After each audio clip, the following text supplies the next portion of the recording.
In the sleepy town of Appalachian, an extraordinary meeting was taking place. Gathered in the garden of one of the town's wealthiest residents, a gang of sharp-dressed businessmen feasted on several hundred pounds of steak. This unusual group attracted attention, and the local cops looked on astonished. What they didn't know was that they were witnessing a summit meeting of the entire leadership of the American Mafia.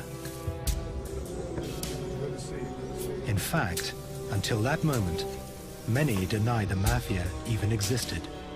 Sure, there was crime, but organized crime, a criminal gang with secret initiation rites and codes enforced by sentence of death, seemed like something out of the movies. Across the Atlantic in Sicily, things were much the same. Here, in the birthplace of the Mafia, its influence reached into every corner of life. Yet its very existence was often denied. Secrecy and internal discipline gave the Mafia its power, and this power was about to go global. 1957 marked the moment the American and Sicilian mafias became international, forming a billion-dollar crime corporation.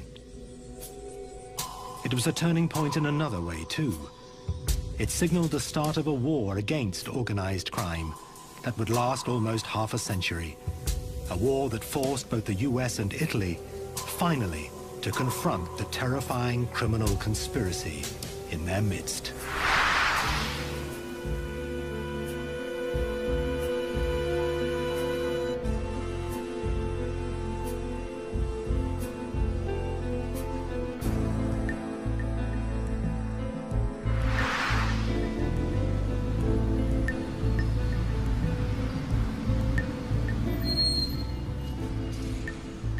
The United States in the mid-1950s.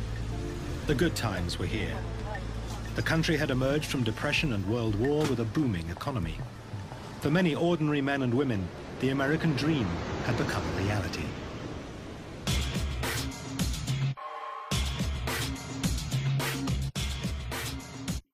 But something else was booming too: the Mafia.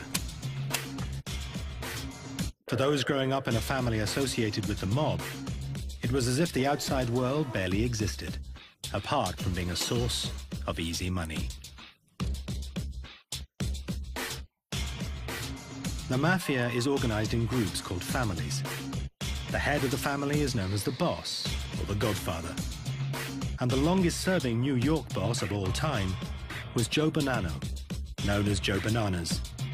He ran the Bonanno family from the early 1930s until the mid-1960s.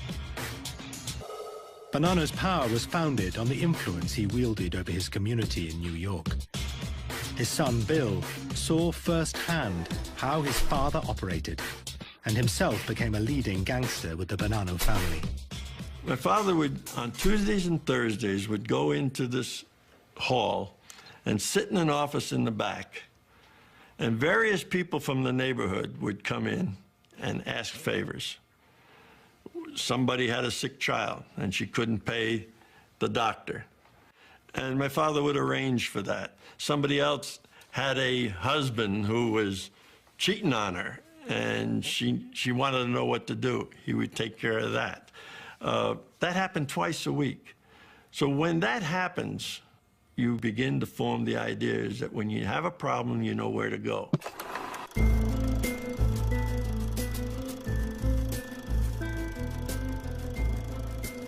This is home movie footage, shot in Brooklyn in 1957.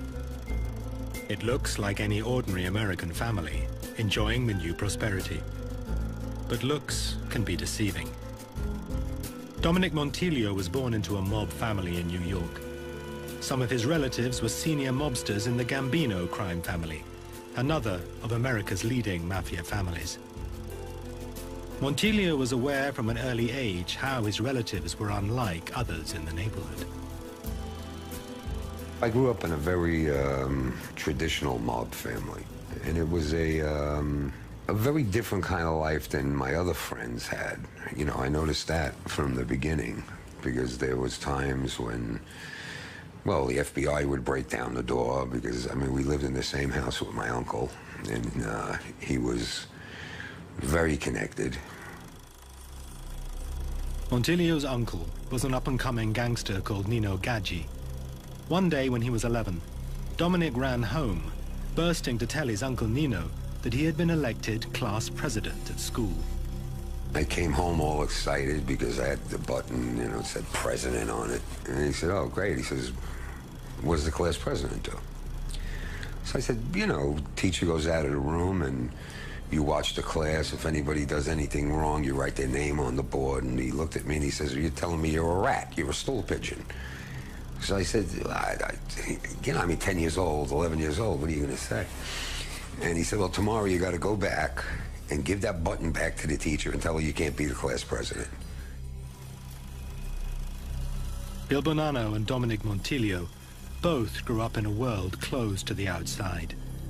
The American Mafia called itself Cosa Nostra, our thing. But this was a world imported to America from several thousand miles away.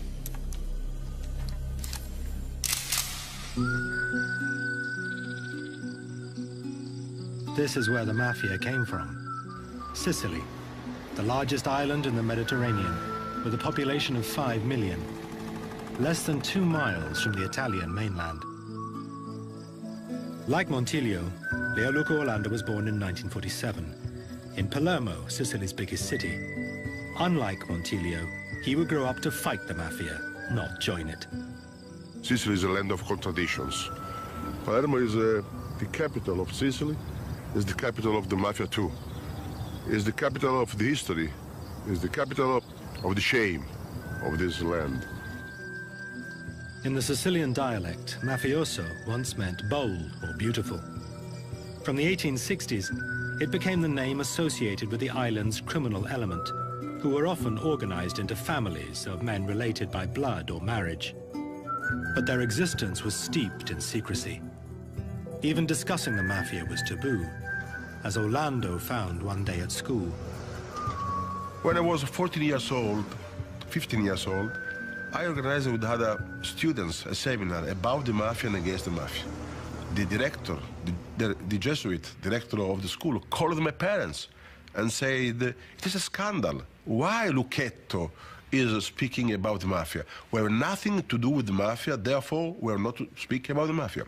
Gray area, not seeing, not speaking, not hearing. It was Sicily when I was a young student. Joe Bonanno grew up in this world. He was a native Sicilian, born here in the pretty seaside town of Castellammare del Golfo in 1905. He only moved to America in the 1920s. Sicily has a long history of mistrust of authority. There's an old saying back there that to know a man, you have to know his father, and his father before him, and his father before him. And once that happens, there is very little room for betrayal. Much of the power of the Mafia derived from its ruthless discipline. Chief among these values was omertà, the vow of silence. In Sicily, all mafiosi had to take a sacred blood oath that they would never betray the organization to the authorities, and that they would always carry out the orders of their mob bosses. The novice was sworn in through a quasi-religious ceremony and became a so-called man of honor. The American Mafia followed exactly the same traditional initiation ceremony. You're brought into a room and you're given the image of a saint. Prick your finger, enough to draw a drop or two of blood, put it on the image of the saint, put the saint in your hand, and they light it. And you take an oath, and it simply says that you hope to burn as this saint is burning if you betray your brothers. To break this oath would mean death. Our culture taught us to act like men. And acting like men meant keeping your mouth shut. But for Bonanno and his fellow gangsters, omertà was more than just a vow of silence. Omertà comes from the root manly, and it simply means to act like a man. And a man doesn't get somebody else into trouble. Therefore, he doesn't say, John did it. Who hit you in the face? John hit me in the face. A man will see to it that John gets hit in the face. Early in the 20th century, a young man was growing up in Sicily who would change the face of crime. Salvatore Lucania, born in 1897, would become infamous as Charlie Lucky Luciano, the father of the modern American Mafia. His hometown of La Cara Fridi was built on the hard and dangerous work of sulfur mining. Sulfur mines were primitive places where temperatures were so high, men would work naked. Yet these deprived laborers still had to pay the Mafia for the right to work.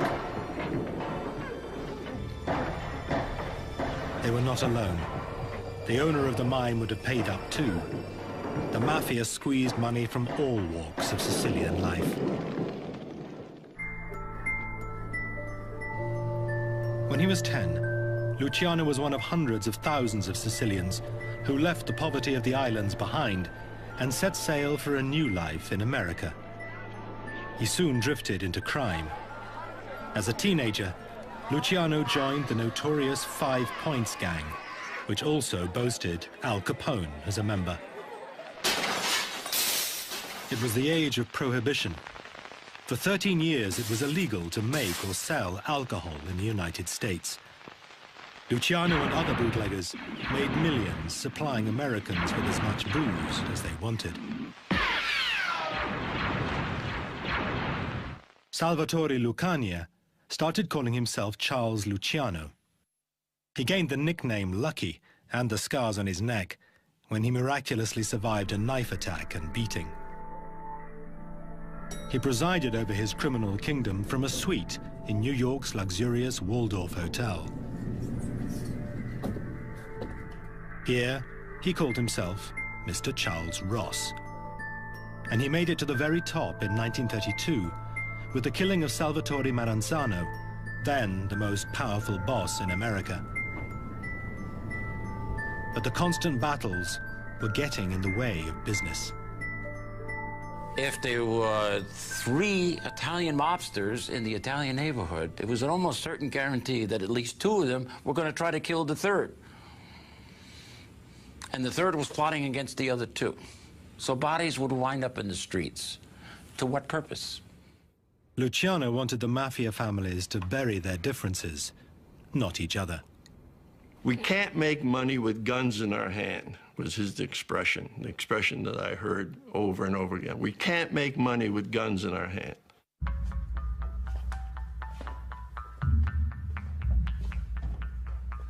His solution was to set up a body called a commission, a Mafia board of directors made up of the bosses of the 5 New York families, plus those of Chicago and Buffalo. Any boss with a grievance against another family could bring it to the commission. But for the plan to succeed, Luciano had to win the support of the other families, including Joe Bonanno, who had just taken over from Maranzano, the man whose killing Luciano had set up. Because you got to remember, Luciano was an Americanized guy, so he talked that way. My dad always told me that Luciano talked just like those Americans. And he says, those guys are dead. I have no quarrel with you, and I know you don't have a quarrel with me.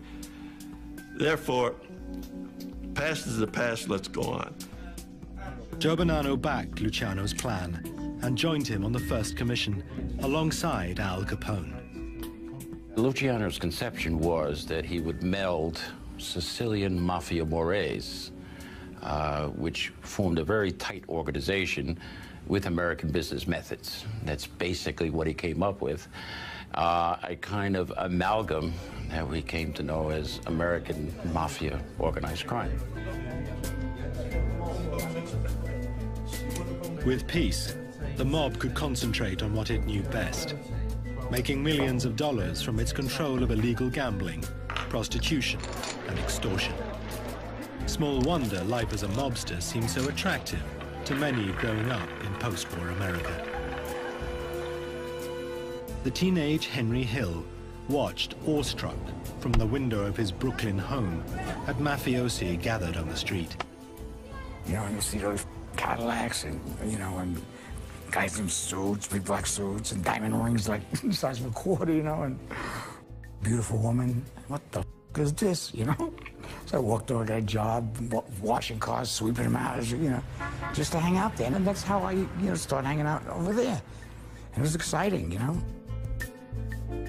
Hill would become a mobster with the Lucchese family.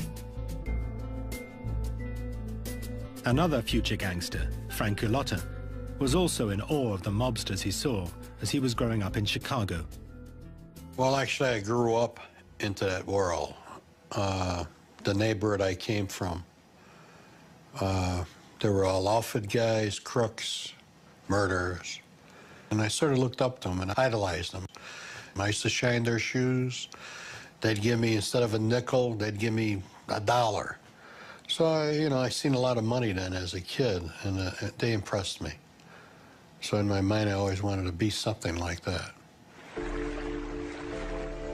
The ruthless discipline the Commission brought to the world of crime meant the power of the mob grew unchecked.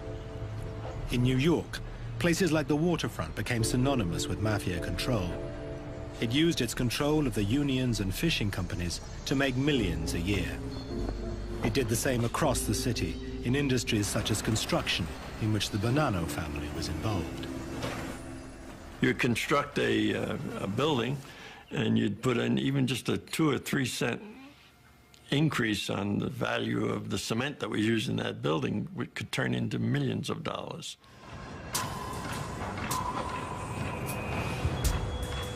Every yard of concrete that got poured in the city, the Gambino family, the Genovese family, everybody got a piece of that yard of concrete, just through the unions.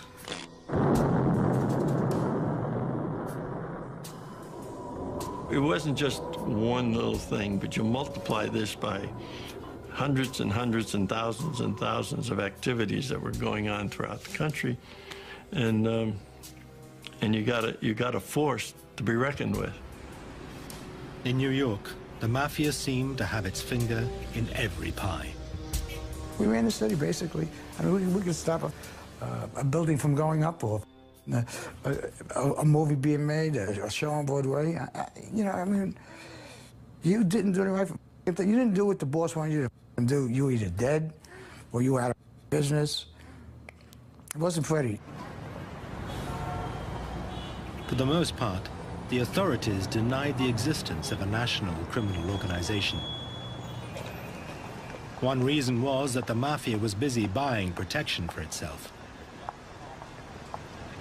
Bill Bonanno says he would meet corrupt police officers in a restaurant to give them their bribes. I had dinner at a little restaurant. I was there with 2 other friends. And we were sitting around, and they said, "You have a look of nostalgia in your face. What's up?" I said, "You know, I used to come here in the late 40s and the early 50s, and I turned around, and I said, I used to sit in that corner back there, and I used to meet with a captain and 2 lieutenants from law enforcement. And one of them said, 'Well, what were you doing here?' I said, 'We were giving them their envelopes.'" Envelopes for what? To look the other way while we had the gambling, we had the horse racing, the bookmaking, and the numbers. The commission was presiding over a boom time. As he rose through the ranks of the mob, Bill Bonanno attended several meetings of the commission with his father, mafia boss Joe Bonanno. The commission boasted it was so powerful that it could even influence government. I can remember a time, and I participated in some of those meetings, and the decisions that had to be made were, you're going to be the next federal judge. You're going to be the next governor. You're going to be the next senator. You're going to be the next House of Representatives candidate. The men got up after those decisions, and lo and behold, it happened. The Mafia had a power that was unacknowledged and unchallenged, until the temptation to make even more money proved impossible to resist, and finally forced the US government to act.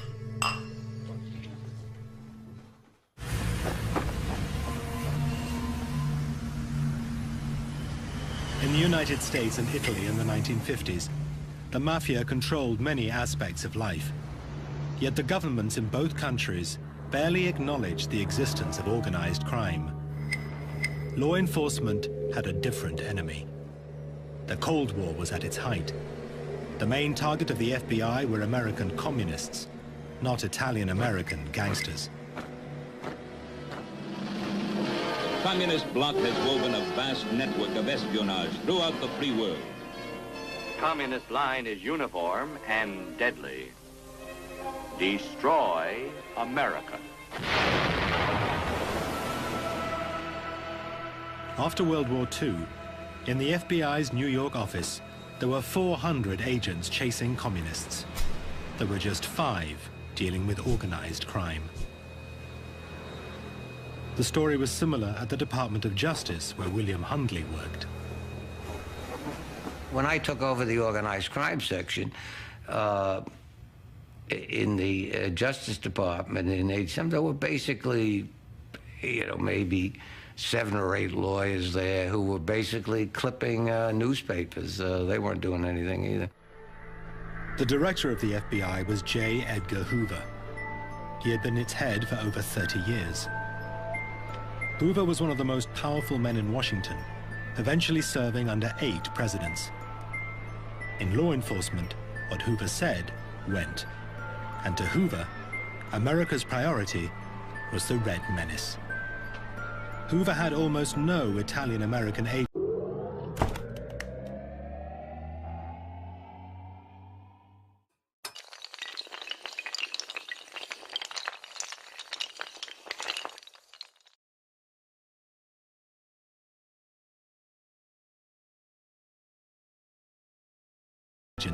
Who could infiltrate the mob. Indeed, he had few agents from any ethnic minority. At that time, Hoover did not have one black agent. He had no female agents. Excuse me, his chauffeur was black, so he made his chauffeur an agent, so he could say he had one black agent. In essence, he had all of these waspy guys, with the snap hats on and whatnot. Yeah. But from the late 1950s, a succession of events would change all that, finally forcing the authorities and the nation to acknowledge the existence of the Mafia. Once again, it all started in Sicily. And it was a story in which Mafia godfather Joe Bonanno played a central role. In late 1957, Bonanno took a trip back to his native Sicily.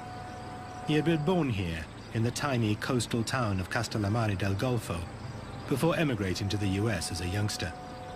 But Bonanno's trip was no sentimental journey. The Mafia Don was on business. Joe Bonanno had maintained close links with his family and criminal associates in the old country.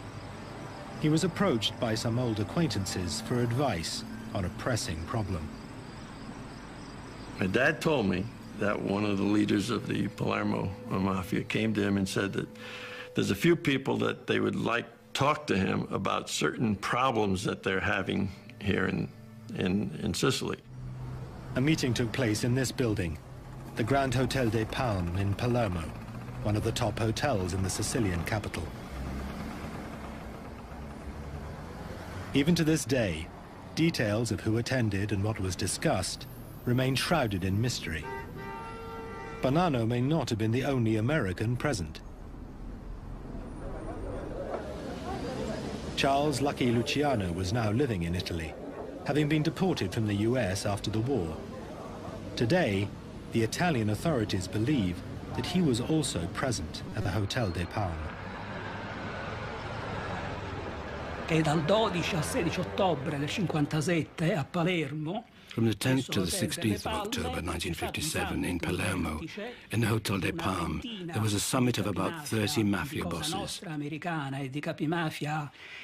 American Cosa Nostra and Sicilian mafia bosses. Le maggiori famiglie americane, cioè era presente per esempio la famiglia Bonanno con il suo capo Joe Bonanno, con altri membri. The major American families were represented: Joe Bonanno, Lucky Luciano, who had been in Italy since 1947, and then there were the local mafia heads. Era presente Lucky Luciano, che era già in Italia dal 1947, e poi erano presenti i capimafia locali, i capimafia siciliani. Over dinner, the Sicilians explained why they wanted the meeting. This was a business convention, and high on the agenda was the subject of drugs, which offered vast profit, but at a price. The purpose of the meeting was to pick my father's brains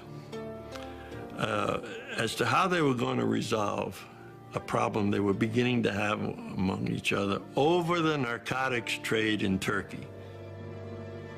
The Sicilians faced a dilemma. Various families within the Mafia were at odds as to whether they should or they shouldn't get themselves involved with this, and the younger element saw nothing wrong in making a profit. In fact, the American Mafia was having the same debate about drugs. It seems that Joe Bonanno wasn't just offering friendly advice. He was there to close a deal that would reorganize the global trade in heroin. According to the FBI, it was this meeting which established the Bonanno family as the main players in the transatlantic heroin trade. The Sicilians would manufacture and smuggle the drug into the US. The Americans would distribute it and take a cut. This was the first time the mafias on both sides of the Atlantic had come together on such a scale. An early example of globalization, but run by organized crime. Di Sicilian Connection non si parla in epoca più tardi. Possiamo dire che sono state poste The foundations were laid for collaboration between Sicilian Mafia, which wasn't yet called Cosa Nostra, and the American Cosa Nostra, which had as its main objective heroin trafficking. Americana che ha al suo centro il traffico di eroina, questo senz'altro. Bill Bonanno says the organization of the Mafia itself was also on the agenda, and that his father advised the Sicilians to copy Luciano's recipe for resolving disputes. It was at that meeting that he suggested that one of the ways that they might resolve their problem and have a little better handle on the situation is to do what the Americans had done, and that was to form a commission. The Sicilians did set up a commission, but it would only meet a few times and never gained the authority of the American original. In America, the subject of drugs continued to dominate Mafia discussions. The new organization that Luciano created solved just about every problem you could think of, except one: narcotics. In the beginning, Luciano assumed that the organization could keep organized crime out of narcotics altogether. It simply wasn't worth the trouble. The difficulty was the money. And for the Mafia, money was always irresistible. The Americans arranged a summit to ratify the deal with their Sicilian cousins, a meeting that would provide one of the most infamous moments of their history.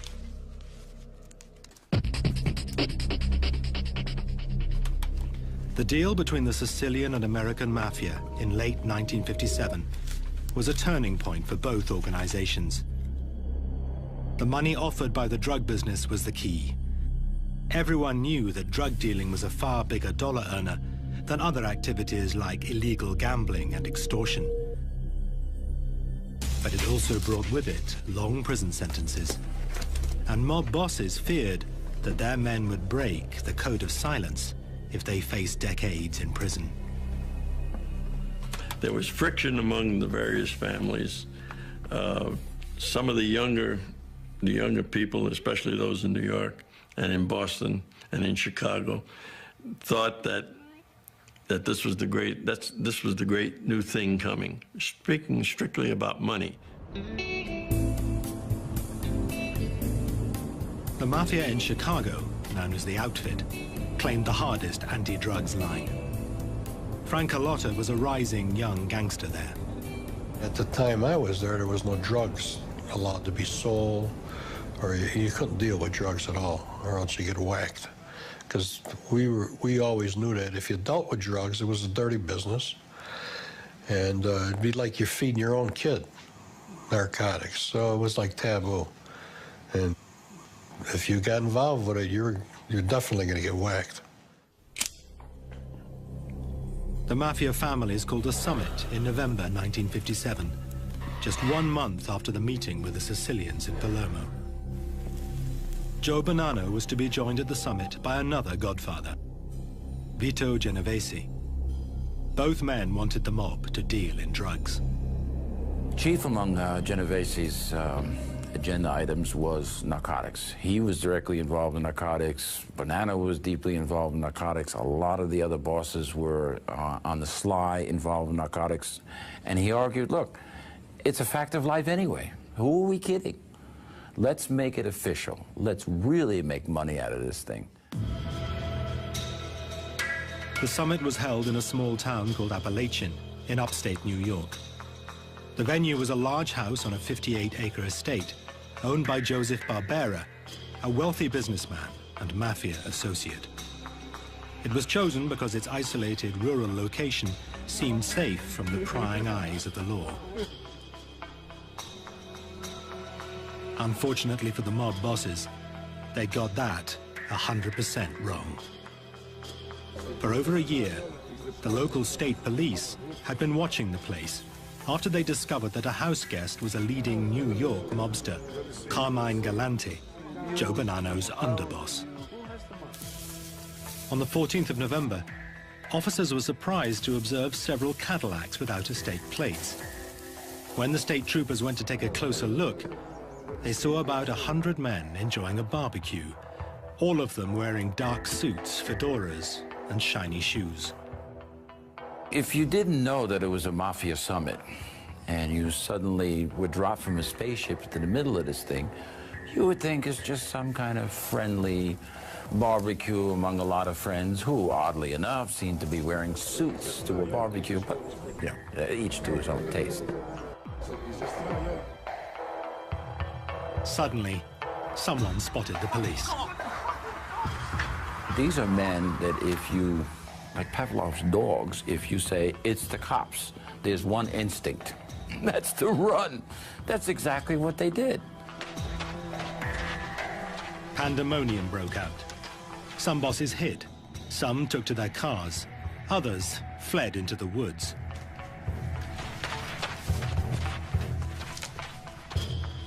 It was a farce. It was probably the Mafia's lowest moment.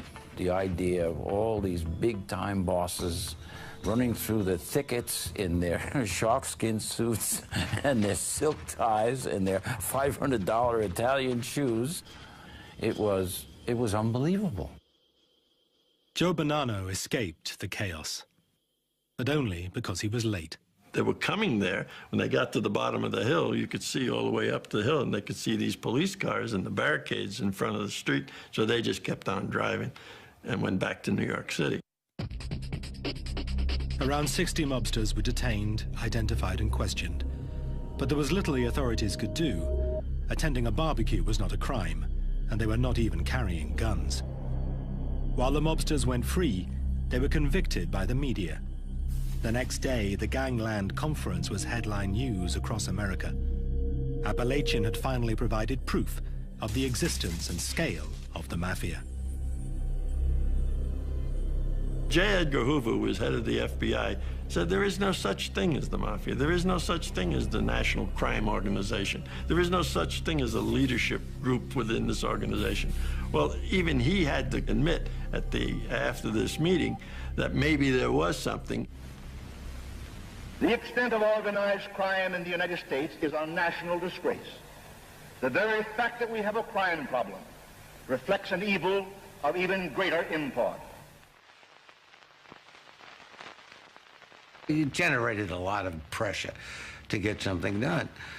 In my own situation, I mean, that's why I was appointed head of the organized crime section. Now law enforcement would have to play catch-up to come to terms with organized crime. One of my biggest complaints was that, you know, we wanted to pool information on these people. We wanted the investigative agencies to share it. We wanted to collect it on the mafia leaders and whatnot to make our efforts to prosecute them much more feasible. Couldn't get it done. They just wouldn't do it. First of all, they didn't have anything, and second of all, they wouldn't share what they didn't have, you know. The spotlight was now on the Mafia. Before long, they would attract the attention of the president and the American public alike.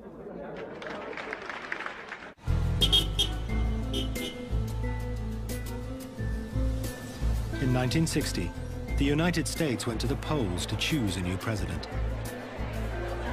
It was the most hotly contested election for years. John Kennedy and his rival Richard Nixon were neck and neck in the polls. The contest was too close to call. Both candidates made every effort to get the voters out. We are aiming our whole campaign toward the unregistered voter, to try to get those citizens who are not registered to vote, who are not even eligible to vote in this election, to get them on the books so that they can vote in November. This is a crucial area as far as Senator Kennedy is concerned. The American Mafia had influenced local politics for decades. Now seasoned gangsters suddenly got community spirit on a national stage. Chicago gangster Frank Alotta says he was told by his boss to get involved in the election. Came around and told all us guys to reach out to all the Italian people and Polish people that they had this Irishman, Kennedy, that was running against Nixon. And we needed to get him in office. We needed all the votes we could get to get this guy in office. It seemed the Mafia wanted Kennedy in the Oval Office. What has never been clear is why, despite allegations of links between JFK's father, Joe Kennedy, and organized crime. Kennedy squeaked by, beating Nixon by just over 100,000 votes across the country. In Illinois, the Democrats won by just 9,000 votes. If the Mafia hoped that a Kennedy administration would be easy on organized crime, the new president turned out to be a major disappointment. His younger brother, Robert, became Attorney General. He had already proved to be a ferocious opponent of organized crime, from his time as counsel to the Senate Labor Rackets Committee. His appointment had an immediate impact on the FBI and its director, J. Edgar Hoover. That's when Hoover started having his agents put in the bugs, the listening devices and whatnot, because he knew that Kennedy was going to press him very hard on organized crime. The FBI bugged two main centers of mob activity in the US, Chicago and Las Vegas, where the lucrative gambling rackets were run by the Chicago mob, known as the Outfit. It was illegal to listen to private conversations, even those of suspected gangsters, but it went a long way to convincing many in the agency that the mob posed a very real threat. These devices, of course, were illegal because they involved breaking and entering and whatnot. But the information that the FBI picked up on those devices, they might not have convinced Hoover, but they certainly convinced the FBI as an institution that there was a mafia. Attorney General Robert Kennedy paints a grim picture of the rise of lawlessness under the Cosa Nostra, or Mafia. This was not what the mob had expected. Some mafiosi claimed that a deal had been made and broken. I was amazed that Robert Kennedy went after organized crime so hard, because it went against everything that Robert Kennedy's father had agreed to for the help and support of getting Jack elected to the presidency. The American government was taking a more aggressive line, but they had failed to penetrate the mob. Part of the Mafia's power was based on its code of silence, known as omertà. Then the FBI got a break. It was a story that had its roots in the Mafia's continuing indecision as to whether to get involved in the heroin trade. Joe Valachi was a mobster with the Genovese crime family, a 30-year veteran of organized crime. Valachi had a sixth grade education. I think he committed his first crime when he was about 6 or 7 years old. Broke into a grocery store, in and out of jail. But he had, he had street smarts. Joe Valachi was a low-scale, knuckle-dragging hood who was never going to be any more than a soldier. He was never going to make the really big money. In 1962, he was in Atlanta jail serving a prison sentence for drug dealing. He feared that his bosses were going to kill him there, for officially, the mob was still opposed to drugs. Valachi acted first, murdering an inmate he believed had been ordered to kill him. It was the wrong man. Whether through fear or remorse, Valachi broke and decided to turn government witness. Now, the original idea was that he would become an informant for the Federal Bureau of Narcotics and tell them about other dope dealers. That's all the Bureau wanted to know. Other dope dealers, that's their job. But Robert Kennedy had a brighter idea. He said, wait a minute, let's talk to him about the Mafia. It was the first crack in the Mafia's code of silence. William Hungley was one of the first to hear his revelations. As soon as we got the story, I mean, we moved him. We moved him up to Fort Dix, flew him up there in a helicopter. The brig up there was empty, and we put him in the brig. We started interviewing him. Valachi detailed the structure of the Mafia families, from his level as a soldier to the very top, the Godfathers. But this information was never given by him in any criminal trials. Instead, Robert Kennedy turned to television, which was covering the sessions of the McClellan Committee. Bobby Kennedy had the brilliant idea, let's put Joe Valachi on show. Joe Valachi gets before the Senate Committee, and a national audience is absolutely fascinated.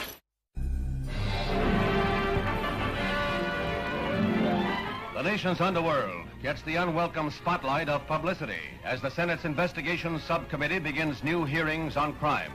Arkansas Senator McClellan is at the helm. William Hungley was present as Valachi's electrifying testimony was broadcast across the nation. He really didn't want to cooperate. There's no doubt about that. Quite frankly, though, when he got in front of those Klieg lights up before the McClellan Committee, he, the adrenaline started to flow, and I think he, sort of a perverse way, that he kind of enjoyed it. Why did you decide to kill him at that time, at that spot? Because he's the guy I spotted at that time. In other words, I felt that was my last day, in plain English, Senator. I felt that was my last day. In other words, this was a defense for you. You thought that if you killed this man who you thought was going to kill you anyway, that this... I got some satisfaction, Senator. Put it you that got some way. satisfaction. Valachi's testimony caused a sensation. Here, live on TV, was a mobster giving the first tantalizing glimpse into the secret world of the Mafia, or, as he called it, Cosa Nostra, Italian for our thing. Valachi corroborated what the FBI bugs had begun to pick up, and what its director, J. Edgar Hoover, had reluctantly started to believe. That a modern American criminal group used rituals and symbols from Sicily to maintain internal discipline and run its multi-million-dollar enterprise. while you were repeating the words, you were burning the paper. Right, this is the way I burn if I expose this organization. There's always a lot of skepticism about that, you know, I mean, because nobody had ever come forward and, you know, said how you get made and whatnot. And apparently, you know, it was exactly the way he said it was. You know, they decide who's going to get made, you get together, you burn this holy picture and whatnot, and then bingo, you're a made member of the Mafia. He went on to explain that you lived by the gun and by the knife, and you died by the gun and by the knife. Who was chosen? Who became your godfather? Joe Bonanno. Joe Bonanno? It happened to be now, my where godfather. is he? Is he on this chart we have here? Is he at the head of one of the families now? Yeah, he still is. He still is? Yes. Still alive? Right. For the American Mafia, and the Bonanno family in particular, Valachi's TV appearances were devastating. Valachi's testimony was certainly a blow to the people in our world. There's no question about that. Senator, can I say something, Senator? Yeah. As to what I'm telling you now, I need to go no further to say nothing else. This is what I'm telling you, what I'm exposing to you and the press and everybody. This is my doom. Joe Valachi died in prison of cancer in 1971. He had helped shatter the view that there was no national criminal organization in the United States. Cosa Nostra could no longer act in secret at a time when they were moving more and more onto the international stage with their Sicilian cousins. For both mafias, once broken,